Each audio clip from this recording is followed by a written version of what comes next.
Disseram que foi a coisa mais ridícula que Dona Conceição já tinha feito na vida. Marlene Souza estava de pé no cartório, com os 2 filhos agarrados na sua saia, vendo o irmão e a cunhada se entreolharem com aquela cara de quem acabou de ouvir uma piada ruim. E na mesa à frente dela havia apenas um documento desgastado e uma chave grande, escura, de ferro, do tipo que você não vê mais em lugar nenhum. Uma chave para uma igreja abandonada no meio do Cerrado Goiano que ninguém queria, que a prefeitura já havia notificado 3 vezes, que os vizinhos chamavam de o esqueleto, e que o próprio corretor que assinou o inventário tinha descrito, com a boca própria, como um passivo, não um ativo. Uma propriedade que a mãe delas havia comprado por 800 reais, numa arrematação de dívida de IPTU havia 15 anos, e que nunca, em nenhum momento, havia gerado 1 centavo sequer. Mas o que ninguém naquela sala de cartório poderia ter previsto, o que nenhum dos moradores que passavam de carro pela estrada de chão batido poeirenta que levava até aquele terreno poderia ter imaginado, era que dentro das paredes rachadas daquela velha igreja estava algo tão extraordinário, tão completamente esquecido pelo mundo, que não só mudaria a vida de Marlene para sempre, mas deixaria uma cidade inteira sem palavras. Fique até o final desta história, porque o momento em que o irmão e a cunhada finalmente pisaram naquele chão e viram o que Marlene havia descoberto, a expressão nos rostos deles disse tudo o que as palavras nunca conseguiriam dizer. O cartório Ferreira Lopes ficava na rua principal de Jaraguá, uma cidade de médio porte no interior de Goiás, com cheiro de pequi frito às sextas-feiras e um calor seco que entrava pelos poros. Era o tipo de lugar onde todo mundo conhecia o carro de todo mundo, onde as notícias andavam mais rápido que o sinal de internet, e onde um inventário de espólio era, inevitavelmente, um evento social. Marlene Souza chegou primeiro. Tinha 38 anos, cabelo preto preso num coque torto que ela havia feito no retrovisor do carro, enquanto estacionava, blusa passada na véspera com ferro a carvão porque o elétrico havia queimado. À sua direita, Kevin, 11 anos, sentado com a postura esticada de quem foi instruído a se comportar. À sua esquerda, Andressa, 8 anos, balançando os pés que não alcançavam o chão da cadeira. Dona Conceição Souza havia morrido 6 semanas antes. 74 anos, diabetes avançada, o coração que foi cedendo no ritmo que os corações de pessoas cansadas costumam ceder.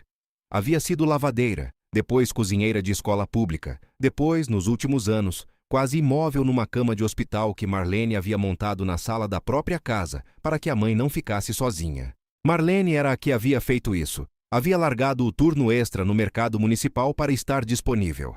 Havia aprendido a aplicar insulina, observando vídeo no YouTube às 11 da noite. Havia dormido por 2 anos com o ouvido meio aberto, aquele sono raso de cuidador que nunca é completamente sono, porque Dona Conceição às vezes acordava desorientada às 3 da manhã e precisava de uma voz conhecida para se situar de volta no mundo. Seu irmão, Cláudio, 42 anos, tinha uma loja de materiais de construção em Anápolis que ia de vento em popa, conforme ele mesmo dizia com frequência. Sua cunhada, Patrícia, era consultora de vendas de uma empresa de cosméticos e usava o título com a solenidade de quem havia conquistado algo raro. Nenhum dos dois havia visitado Dona Conceição nos últimos 18 meses de vida dela. Marlene sabia disso não porque alguém havia contado, mas porque toda vez que ela chegava para cuidar da mãe, a xícara de porcelana que Dona Conceição guardava para visitas especiais estava exatamente no mesmo lugar do armário onde Marlene havia deixado da última vez. O tabelião, um homem chamado Edivaldo Campos, tinha uns 60 anos, sobrancelhas espessas e a voz de quem havia lido documentos em voz alta por décadas e havia encontrado naquilo uma paz que outras profissões não ofereciam. Ele leu o inventário na ordem em que havia sido escrito. Cláudio recebeu a poupança de Dona Conceição, que somava 23.400 roles. Recebeu também o carro, um Gol 2011 com lataria amassada no para-choque traseiro que ainda funcionava bem, e o lote urbano de 200 metros quadrados no bairro São Sebastião, que a mãe havia quitado ao longo de 12 anos de prestações. Patrícia não estava no inventário como herdeira direta, mas Marlene viu a mulher anotar os valores num bloco de notas com uma letra pequena e organizada, de quem já estava distribuindo o dinheiro mentalmente. Cláudio assentiu com a cabeça com a expressão de quem recebe o que era esperado. Depois Edivaldo pausou, ajustou os óculos e virou para Marlene. A minha filha Marlene, deixo a propriedade rural registrada sob matrícula número 4.872, no cartório do 2º ofício de Jaraguá, correspondente ao lote de 1.800 metros quadrados, situado na zona rural do distrito de Serra Dourada, com a construção existente no local, todos os seus anexos, benfeitorias e todo e qualquer conteúdo que se encontre no interior da edificação. Cláudio fez um som com a boca que não era bem uma risada, mas queria ser. Patrícia colocou a mão na frente do rosto. Os ombros dela tremeram. Marlene ficou quieta. Qual é o estado da propriedade? Ela perguntou, com a voz nivelada da mesma forma que ela nivelava a voz quando estava contendo uma coisa grande. Cláudio se recuperou o suficiente para responder antes de Edivaldo. Mãe comprou aquilo numa arrematação de prefeitura faz uns 15 anos. Era uma igrejinha rural, sabe? Dessas de interior. Comunidade pequena que foi se acabando. Pagou R$ 800 porque literalmente ninguém mais quis. Ela sempre falou que ia reformar, colocar uma escolinha comunitária, essas coisas de crente. Ele deu de ombros. Nunca saiu do papel. O lugar tá completamente arruinado. Eu fui lá uma vez, uns 10 anos atrás. Telha caindo, parede rachada, mato por todo lado. A prefeitura já notificou o terreno por abandono. Igreja condenada, disse Patrícia, com a voz já recuperada e o tom daquele tipo específico de gentileza que é mais cruel do que a crueldade direta. Quando os 18 meses da cláusula de impenhorabilidade passarem, a gente pode ajudar a se livrar disso. Conseguimos talvez uns 5, 6 mil pelo terreno puro. R$ 6.000 pelo terreno de uma propriedade que a mãe havia guardado por 15 anos, que havia mencionado com carinho suficiente para incluir no testamento de próprio punho, num caderno de capa dura que Dona Conceição havia pedido para Marlene guardar 2 anos antes de morrer. O desprezo era de uma grandeza quase admirável. Edivaldo produziu um envelope e deslizou pela mesa. Dentro havia documentos e a chave. Ferro escuro, grande, do tipo artesanal que serralheiros não fazem mais, com detalhes na argola que pareciam flores estilizadas, mais pesada do que o tamanho sugeria. Há uma condição no testamento, disse Edivaldo. A propriedade não poderá ser alienada por um período de 18 meses a contar da data do falecimento. Após esse prazo, a senhora é livre para fazer o que entender. 18 meses pagando o IPTU de um terreno que você não pode vender, disse Cláudio, levantando e pegando a pasta dele. Mãe sempre foi de fazer as coisas do jeito dela. Marlene pegou a chave. Ela era fria e tinha um peso que parecia intencional na mão. Ela ficou olhando para ela por um momento. Por que ela faria isso? Marlene perguntou em voz baixa, e a pergunta não era para Cláudio nem para Patrícia. Era para Edivaldo, o único na sala que ela sentia que poderia tratar a pergunta como uma pergunta de verdade. Edivaldo olhou para ela com uma expressão que não era bem pena, mas tinha pena como ingrediente. Dona Conceição me disse que cada filho estava recebendo exatamente o que precisava e o que merecia. Ela disse que a senhorita, em especial, ia saber o que fazer com aquilo, mesmo sem saber disso ainda. Disse que a senhorita era a única que parava para olhar as coisas com cuidado. Cláudio saiu com Patrícia, já falando sobre o lote urbano, sobre o inventário do carro, sobre o que precisava ser assinado onde. Marlene ficou sentada com um envelope, uma chave, 2 filhos, e a sensação particular de quem recebeu uma mensagem que ainda não sabe ler. Ela olhou para a chave por um tempo longo. Ela estava, nos últimos 2 meses, morando num quarto alugado com os filhos num cômodo único nos fundos da casa de uma senhora chamada Dona Ruth, em Jaraguá, tendo saído do apartamento em Goiânia, depois que o contrato não havia sido renovado, e o salário de auxiliar de saúde comunitária havia deixado de cobrir o aluguel e as despesas médicas da mãe ao mesmo tempo. Ela tinha 340 ales na conta, 2 filhos, uma Marea 2004 que bebia mais óleo do que gasolina, e agora uma igreja abandonada a 40 minutos de carro pelo interior. O irmão achava graça, a cunhada achava que era um insulto, mas Marlene Souza olhou para aquela chave e pensou numa coisa que nenhum dos dois havia considerado. A construção ainda estava de pé. Ela acordou Kevin e Andressa, abraçou os dois no estacionamento do cartório por um momento no ar frio da manhã, os colocou no banco de trás, digitou o distrito de Serra Dourada no celular e deu partida no carro. Tinham uma igreja para conhecer.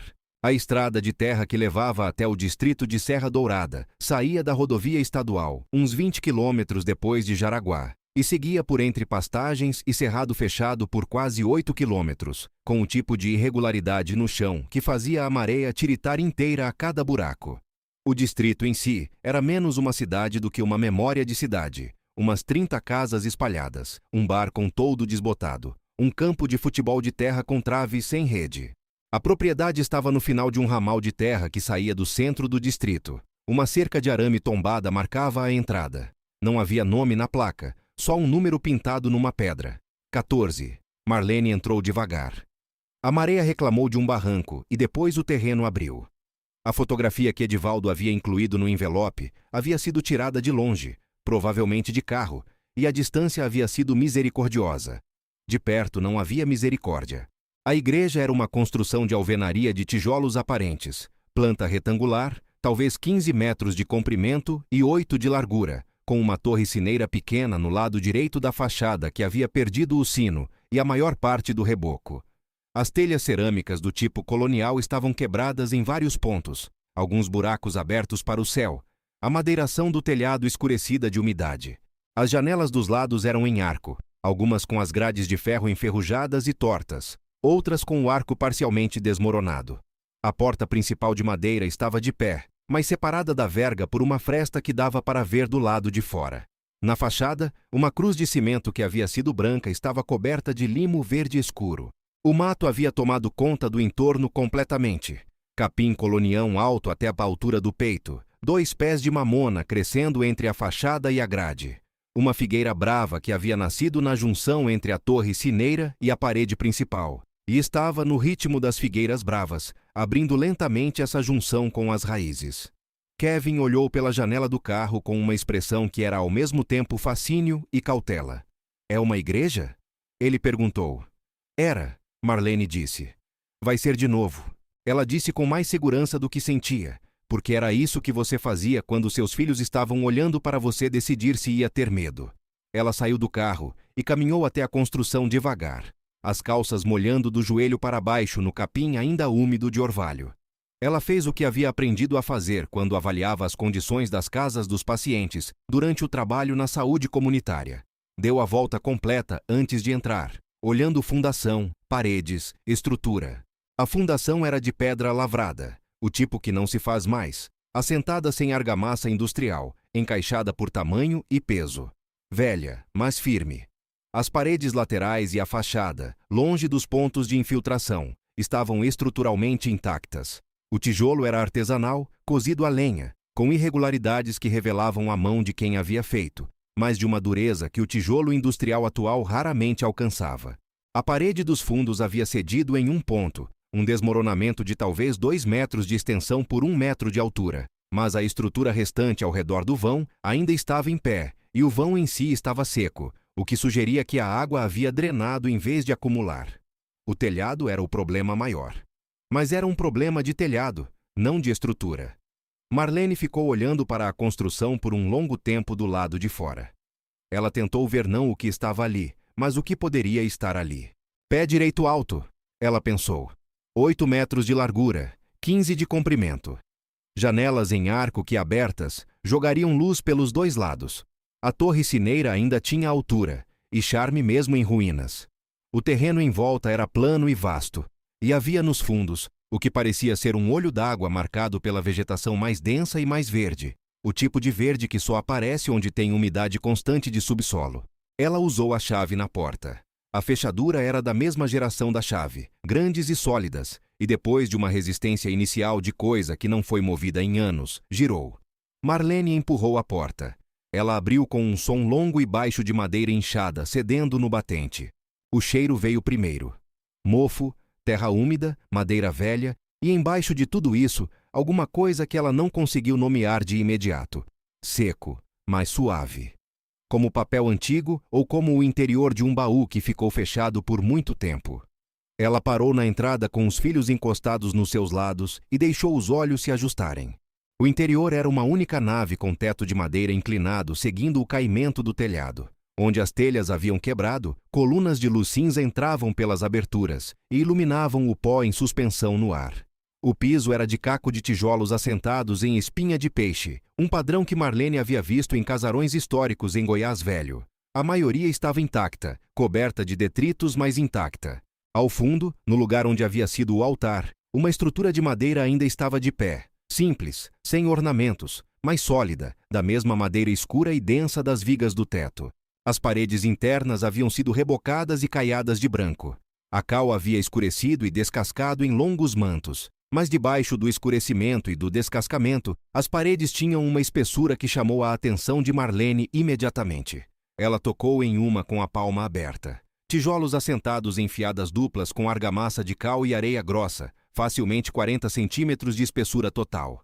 Construção de alguém que entendia de construção. Construção para durar. Ela caminhou devagar pela nave, testando o piso antes de pisar.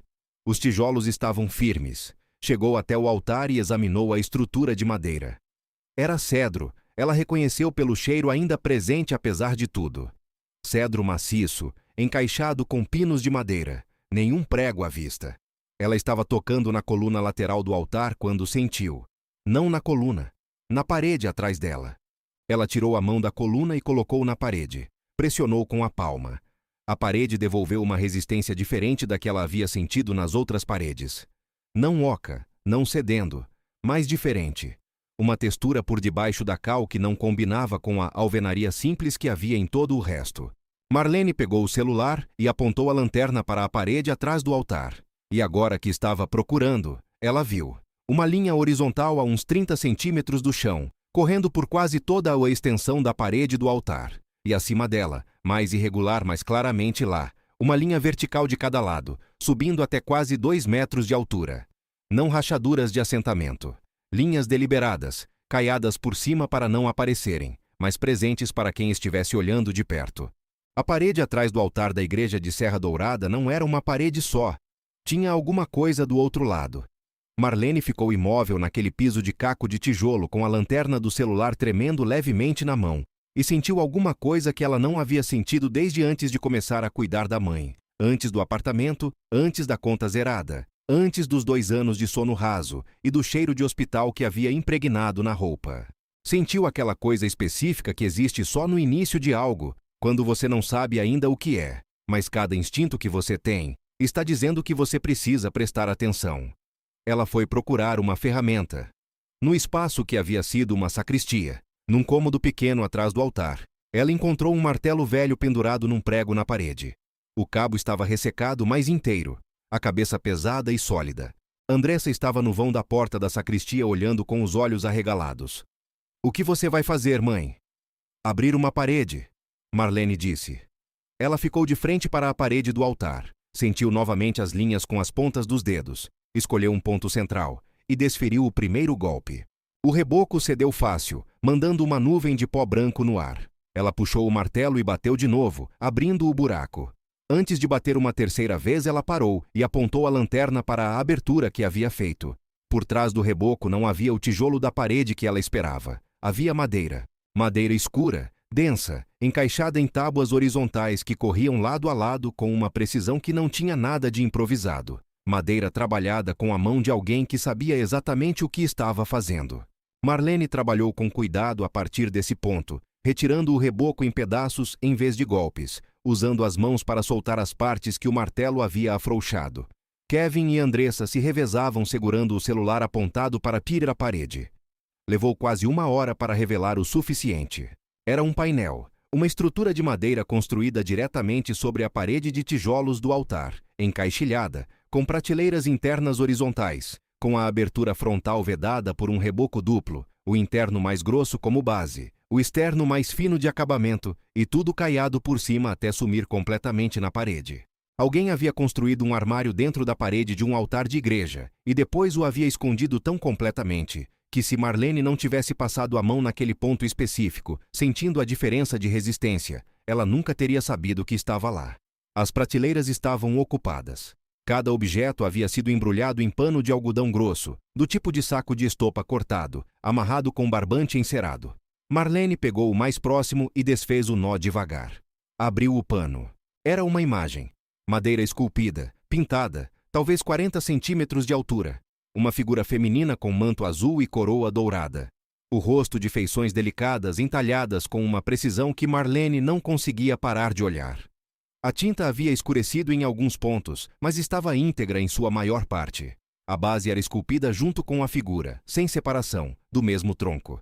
Ela depositou a imagem no chão com cuidado e pegou outro embrulho.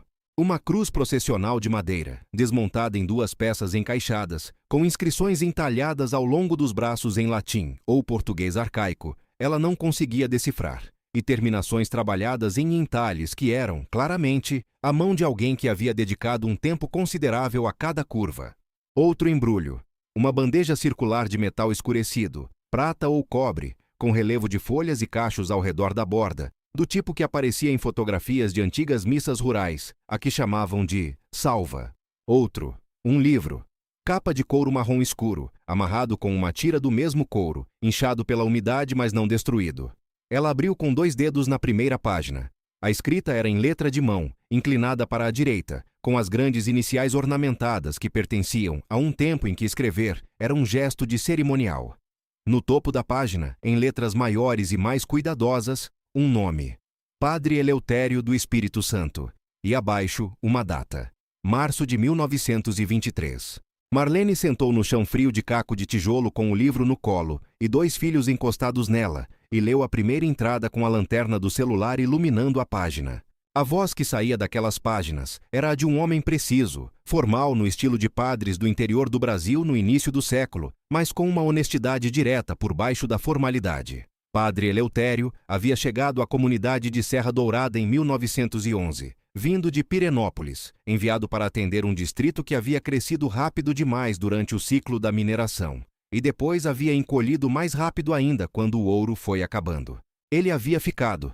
Havia construído a igreja com a comunidade ao longo de 3 anos, tijolos feitos na própria fazenda, madeira derrubada no cerrado, todo homem e mulher da comunidade trabalhando aos sábados. E ao longo dos anos havia reunido, através de doações de famílias que partiam, compras em Goiânia e Pirenópolis, e do próprio trabalho de artesãos da região, um conjunto de objetos sacros que ele havia registrado no livro com a precisão de um inventário. Em 1923, sentindo que a comunidade estava se dispersando definitivamente, que a igreja em breve ficaria sem congregação, e portanto vulnerável, ele havia tomado uma decisão. Havia construído a câmara secreta atrás do altar com a ajuda de um único carpinteiro de confiança, havia guardado os objetos mais significativos dentro dela, e havia caiado tudo por cima. Ele escreveu no livro que não estava escondendo por medo de roubo. Estava guardando porque acreditava que o lugar certo guardaria as coisas certas, até que a pessoa certa chegasse. Ele escreveu com a caligrafia formal e a fé direta de um pároco do interior goiano. Deus não abandona o que foi feito com amor. A hora de cada coisa tem o seu tempo. Marlene fechou o livro e ficou quieta por um momento. Sua mãe havia comprado essa igreja. Sua mãe, que era crente, que acordava às 5 da manhã para o terço, que tinha uma imagem de Nossa Senhora do Perpétuo Socorro na cabeceira da cama que havia herdado da própria mãe, que havia descrito essa propriedade para Marlene uma vez, uns anos atrás, com as palavras: "Aquilo tem história, minha filha. Aquilo tem gente dentro das paredes. Você vai ver." Marlene havia achado que era jeito de falar. Não era jeito de falar. Ela olhou para os objetos dispostos no chão da igreja, na luz cinza da tarde que entrava pelos buracos do telhado. Ela não era especialista em arte sacra, não entendia de antiguidades ou de restauração, mas ela havia passado 2 anos cuidando de pacientes idosos em casas do interior de Goiás e havia visto, nessas casas, o valor que as famílias e os colecionadores atribuíam a peças muito menos trabalhadas do que aquelas. E havia no fundo do armário, no nível mais baixo das prateleiras, mais embrulhos que ela ainda não havia aberto. O painel havia guardado 27 objetos no total. Mais imagens de santos entalhadas em madeira, cada uma diferente na expressão e no acabamento, cada uma carregando a mão específica de um artesão diferente, o que sugeria décadas de produção em vez de uma única encomenda. Castiçais de metal com inscrições nas bases. Um ostensório desmontado, as peças envoltas separadamente, de metal dourado com pedras encaixadas que podiam ser vidro ou podiam não ser. Um conjunto de alfaias, os paramentos litúrgicos de tecido bordado à mão que os padres vestiam para a missa, dobradas em camadas protetoras de pano, preservadas por dentro. E no nível mais fundo, num embrulho maior e mais pesado que os outros, aquilo que o padre Eleutério havia descrito no livro como a peça que mais me custou e que mais prezei. Era um retábulo em miniatura. Um painel de madeira com talha policromada, aproximadamente 60 centímetros de altura por 40 de largura, representando a Anunciação, com 2 anjos laterais em baixo relevo, e uma moldura entalhada em volutas e folhas de acanto douradas. A policromia havia escurecido, mas não havia descascado. O douramento estava presente em todas as folhas de ouro aplicadas, sem lacunas. Era, mesmo aos olhos não especializados de Marlene, claramente diferente em qualidade de tudo o que havia ao redor. Ela ficou olhando para ele por um longo tempo. Ela tirou uma foto de cada objeto. Depois fotografou o livro, página por página, as mãos que seguravam tremendo levemente, não de medo, mas daquela coisa que é mais difícil de controlar do que o medo, que é a consciência de que alguma coisa real e grande está acontecendo. Mãe, disse Andressa em voz baixa ao lado dela. O que é tudo isso? São coisas que alguém guardou aqui, disse Marlene. Há muito tempo. Para esperar a pessoa certa vir buscar. Andressa olhou para os objetos no chão e depois para a mãe. A gente é a pessoa certa? Marlene olhou para a filha. Eu acho que sim, ela disse. Acho que sua avó sabia disso. Na manhã seguinte, ela foi para Jaraguá. Havia um antiquário na cidade, funcionando no mesmo endereço havia mais de 20 anos, segundo a faixa desbotada acima da porta. Raízes do Cerrado, Antiguidades e Arte Sacra. A dona, uma mulher chamada Zoraide Pimentel, tinha uns 70 anos, cabelo branco cortado curto, óculos de aumento pendurados no pescoço num cordão de miçangas, e o tipo de imobilidade concentrada que vem de décadas lidando com objetos que requerem atenção total. Marlene colocou 3 das imagens na bancada da Zoraide com cuidado e esperou. Zoraide não disse nada por um tempo longo. Ela pegou cada peça, virou, examinou a base, examinou os pontos de encaixe, cheirou a madeira num ponto onde o entalhe havia fendido levemente. Ela leu 2 páginas do livro do padre Eleutério, com uma concentração que Marlene reconheceu como a concentração de quem está lendo algo que confirma o que as mãos já haviam entendido. Depois ela tirou os óculos de aumento e olhou para Marlene diretamente. Onde você achou isso? Ela perguntou. Marlene contou. A igreja, o testamento, a parede do altar, o armário escondido. Zoraide ficou quieta por um momento suficientemente longo para deixar Marlene desconfortável. Depois disse, essas imagens são escultura sacra do ciclo do ouro goiano. Século XVIII ou começo do XIX, estilo popular, não são nome conhecido de mestre entalhador, mas a qualidade é alta. A condição é excepcionalmente boa para peças que ficaram guardadas sem controle de umidade. O retábulo que você descreveu, se for o que eu acho que é pelo que você fotografou, pode ser uma peça de referência. Há 3 anos eu vi uma peça menor, condição inferior, ir a leilão em São Paulo por R$80 mil. O ostensório vai depender do material das pedras. Se forem rubis, que às vezes usavam em peças de procissão dessa região, estamos falando de outra conversa. Você precisa de uma avaliação especializada. E precisa ontem. Marlene saiu do antiquário com o cartão de um especialista em arte sacra colonial da Universidade Federal de Goiás. Uma professora chamada doutora Sueli Meireles, que Zoraide havia ligado na frente de Marlene e que havia aceitado ver as peças na semana seguinte com uma urgência na voz que havia dito mais do que qualquer número. No carro de volta para o quarto alugado na casa de Dona Ruth, Marlene ficou um tempo parada antes de dar a partida. Ela olhou para o para-brisa sem ver o que estava do outro lado. Sua mãe havia sabido. Dona Conceição havia comprado essa igreja abandonada no Cerrado Goiano. Havia guardado a propriedade por 15 anos sem fazer nada com ela. Havia deixado para Marlene especificamente, e havia escrito no testamento que Marlene havia guardado num envelope plástico junto com os documentos do carro. Minha filha Marlene sempre soube ver o que as coisas são de verdade, não o que parecem ser. Eu confio que ela vai entender o que eu estou deixando. Marlene havia lido isso no dia em que havia encontrado o testamento, e havia pensado que a mãe estava falando de caráter, de disposição, de atitude diante da vida. Uma coisa bonita de uma mãe dizer sobre uma filha. Não era só isso. Dona Conceição havia estado naquela igreja. Havia entrado, havia olhado com os olhos de crente que olha para paredes velhas de igreja e enxerga mais do que deterioração. E alguma coisa naquelas paredes havia falado para ela de uma forma que ela não havia sabido nomear, mas havia entendido o suficiente para guardar, para esperar, para deixar para a filha que parava para olhar as coisas com cuidado. Marlene deu a partida no carro e foi buscar os filhos na escola. A doutora Sueli Meireles tinha 55 anos, braços largos de quem carrega caixas de arquivo, uma precisão de vocabulário que era ao mesmo tempo intimidante e tranquilizadora. e a expressão de quem passou a carreira inteira esperando encontrar algo como aquilo que estava olhando e ainda assim ficou surpresa de verdade quando encontrou. Ela passou 4 horas na igreja de Serra Dourada. Fotografou tudo, examinou cada peça com equipamento que havia trazido numa mochila, lupa com iluminação própria, espátula de conservação, um medidor de umidade. Ela leu o livro do padre Eleutério sentada no chão de caco de tijolo com um profissionalismo absorto que fazia Marlene se sentir estar vendo alguém rezar. Quando terminou, ela foi até onde Marlene estava esperando do lado de fora e ficou olhando para a fachada da igreja por um momento antes de falar. "O que você encontrou aqui?" Ela disse. "É um conjunto, não peças isoladas. Um conjunto documentado, com proveniência, com registro histórico no próprio livro do pároco. Isso é raro. Peça avulsa de arte sacra colonial você encontra. Conjunto com documentação de origem desta qualidade você quase não encontra mais, porque o que restou ou foi para museu ou foi vendido sem documentação e perdeu a proveniência." Ela abriu o caderno onde havia anotado e virou para Marlene.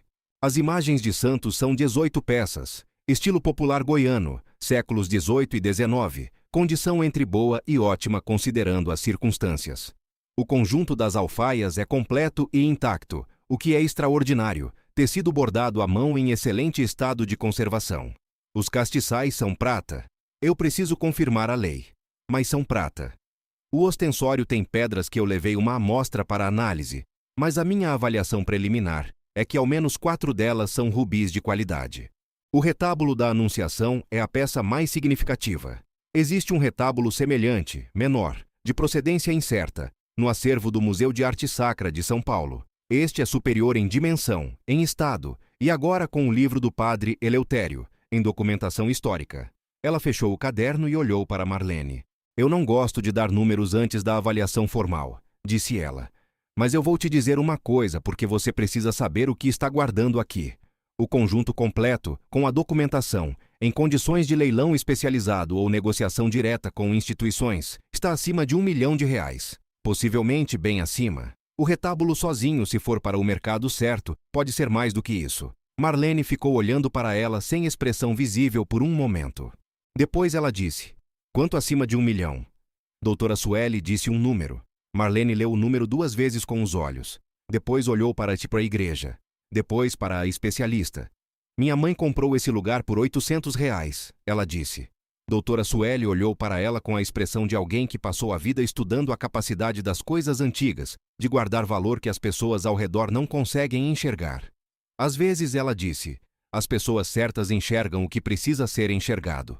Cláudio ligou 3 semanas depois do dia em que alguém em Jaraguá havia visto o carro da doutora Sueli parado na estrada de Serra Dourada, e havia perguntado para quem havia perguntado, até que a pergunta chegasse no lugar errado, que era onde essas perguntas sempre chegavam em cidades do interior. Ele ligou com a voz de quem está construindo uma razoabilidade que não sente de verdade. "Eu fiquei sabendo que você encontrou umas coisas antigas na igreja."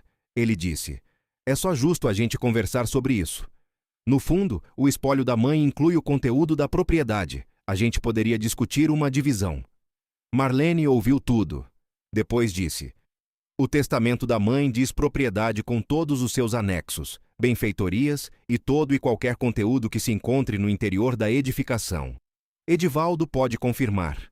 Tudo que estava dentro da igreja é meu." Cláudio mudou de abordagem. "Família não precisa de advogado para resolver essas coisas. Essa coisa foi resolvida quando mãe escreveu o testamento." Marlene disse, "Ligue para o Edivaldo se você quiser conversar mais sobre isso." Ela desligou e ligou para o Edivaldo para avisar que podia haver uma contestação. Edivaldo disse que havia antecipado isso e que Dona Conceição havia assinado um documento específico 3 anos antes da morte, em presença de testemunhas, declarando que a propriedade de Serra Dourada e tudo que nela se encontrasse, incluindo qualquer conteúdo não inventariado de valor histórico ou material, pertencia integralmente a Marlene Souza em caráter absoluto e irrevogável, e que essa decisão havia sido tomada em plena capacidade mental e com total liberdade de vontade. Dona Conceição havia se preparado. Marlene ficou sentada por um tempo com o telefone na mão depois de desligar. Ela pensou na mãe acordada às 5 para o terço. Pensou na mãe falando que aquela igreja tinha gente dentro das paredes. Pensou na mãe assinando um documento num cartório anos antes de morrer, antecipando um conflito que ela sabia que viria, tomando medidas para proteger a filha que havia ficado quando os outros haviam ido. Dona Conceição não havia sabido o que estava nas paredes da igreja, mas havia sabido o que estava na filha, e havia sabido que isso era o suficiente. A negociação das peças levou 5 meses. Marlene tomou 2 decisões cedo e manteve as 2 sem vacilação. A primeira foi que não venderia nada antes de entender completamente o que tinha. Ela contratou a doutora Sueli como consultora formal e passou 2 meses aprendendo o suficiente sobre arte sacra colonial goiana para sentar na frente de qualquer comprador e reconhecer quando uma oferta estava abaixo do que a peça merecia. A segunda foi que o retábulo da Anunciação e o livro do Padre Eleutério não sairiam do estado de Goiás. O conjunto das imagens de santos foi para um colecionador particular em Brasília, que havia passado 10 anos construindo uma coleção de arte sacra popular do Planalto Central. A negociação levou 3 rodadas. Marlene saiu da terceira com um valor que a doutora Sueli havia classificado como excelente. As alfaias foram para o Museu de Arte Sacra de Goiânia, que havia demonstrado interesse imediato quando a doutora Sueli havia mencionado a existência do conjunto. A negociação foi diferente, porque museu público tem orçamento limitado, mas Marlene havia negociado em troca de exposição permanente com crédito para Dona Conceição e para a Igreja de Serra Dourada, o que para ela tinha um valor que não cabia em cifra. O ostensório com rubis foi para leilão especializado em São Paulo por intermédio de uma casa que a doutora Sueli havia recomendado, com o cuidado de quem recomendam poucas coisas. O resultado havia superado a estimativa. Os castiçais de prata, os paramentos menores e os objetos complementares foram negociados diretamente com colecionadores que a doutora Sueli havia contatado, cada venda levando o tempo que levava, Marlene participando de cada conversa, aprendendo cada vez mais, recusando ofertas que não reconheciam o valor do que estava sendo oferecido sem desculpa ou hesitação. O retábulo da Anunciação foi o último e o mais demorado. Marlene conversou com 6 instituições antes de aceitar a proposta do Museu de Cultura e Arte Sacra de Goiás, uma instituição em Goiânia que estava construindo um acervo de arte colonial do Estado e que havia recebido o retábulo com uma seriedade que Marlene havia reconhecido como o tipo de seriedade que as coisas importantes merecem. A condição de Marlene foi que a peça fosse exposta com o nome do Padre Eleutério do Espírito Santo, o nome de Dona Conceição Souza e o endereço da Igreja de Serra Dourada. O museu aceitou sem hesitação. Quando o último depósito entrou na conta de Marlene e a doutora Sueli enviou o relatório final de todas as transações, o total líquido, já descontados os honorários da consultoria e os custos operacionais, foi de R$ 1.340.000. Marlene olhou para o número na tela do celular por um tempo longo. Era o maior número que havia aparecido no extrato bancário dela, em qualquer contexto que não fosse uma dívida. Ela não chorou. Ficou quieta na mesa da cozinha do quarto alugado com a mão sobre o celular e deixou o número se tornar real no ritmo que as coisas reais precisam para se tornar reais. A primeira coisa que ela fez com o dinheiro não foi o que qualquer pessoa teria esperado. Ela ligou para a Secretaria de Cultura do Estado de Goiás e perguntou sobre o processo de tombamento de bens históricos. Depois ligou para a Prefeitura de Jaraguá e perguntou sobre os procedimentos para registrar a Igreja de Serra Dourada como patrimônio histórico municipal. E depois ligou para Carl, o carpinteiro que havia se apresentado enquanto ela trabalhava na igreja, que ela havia contratado inicialmente para uma avaliação estrutural e que havia voltado 4 vezes desde então, sem nunca ter pedido mais do que o combinado, e disse a ele: "Eu quero restaurar a igreja, do jeito certo, com tempo e com cuidado. Você topa conduzir isso?" Carl disse que havia esperado ela perguntar. A restauração levou 8 meses. Marlene contratou apenas trabalhadores locais, pagou acima da tabela regional e explicou para cada um o que estava sendo preservado e por quê. As telhas cerâmicas foram substituídas por peças do mesmo padrão colonial, compradas de uma telha artesanal no município vizinho, que ainda produzia no molde original. O piso de caco de tijolo foi limpo e rejuntado com argamassa de cal, cada peça original mantida no lugar. As paredes foram rebocadas com argamassa traço antigo e caiadas com cal virgem da mesma forma que haviam sido caiadas originalmente. A torre sineira foi consolidada e um sino novo, fundido por um artesão de Pirenópolis, que ainda trabalhava com o método tradicional, foi instalado. A figueira brava que havia nascido na junção da torre foi removida com a raiz inteira, antes que o dano fosse irreversível. A parede do altar onde havia sido o armário secreto foi restaurada completamente, mas Marlene havia pedido que uma coisa fosse preservada: a linha da abertura original, em baixo relevo suave no reboco, marcando o contorno do que havia estado ali, invisível para quem não soubesse, presente para quem soubesse olhar. A casa de Dona Conceição foi o nome que Marlene havia dado para um pequeno espaço que ela havia construído ao lado da igreja, aproveitando as fundações do que havia sido a casa paroquial. 6 cômodos, teto de telha colonial, varanda voltada para o campo. Uma escola comunitária de meio período que havia começado com 7 crianças do distrito e que 6 meses depois tinha lista de espera. Zoraide Pimentel veio ver a igreja restaurada num sábado de setembro. Ela ficou parada na nave por um longo tempo olhando o espaço, a luz entrando pelas janelas em arco que haviam sido limpas e os vidros substituídos, o altar de cedro limpo e reencaurado, o piso de caco de tijolo refletindo a tarde de cerrado que entrava pelas janelas. Padre Eleutério ficaria satisfeito. Ela disse por fim. Marlene estava ao lado dela olhando para o mesmo espaço. Eu acho que sim, ela disse. Kevin e Andressa estavam no terreno do lado de fora com 3 crianças do distrito. Kevin ensinando as crianças menores a jogar dominó em cima de uma mesa que ele havia carregado da varanda. Marlene podia ouvi-los pela janela, as vozes misturadas com o vento do cerrado e o som novo do sino testado por Carl pela 3ª vez naquela manhã. Naquela noite, depois que os filhos dormiram nos quartos que eram deles pela primeira vez em 2 anos, Marlene ficou sentada na varanda da casa restaurada com uma xícara de chá de erva cidreira, que havia plantado no canteiro junto à parede sul da igreja, exatamente onde o padre Eleutério havia descrito em seu livro que a comunidade original havia mantido um horto de ervas medicinais. Ela pensou na manhã do cartório, na risada de Cláudio, na oferta de R$6.000 de Patrícia, na chave pesada e fria na palma da mão.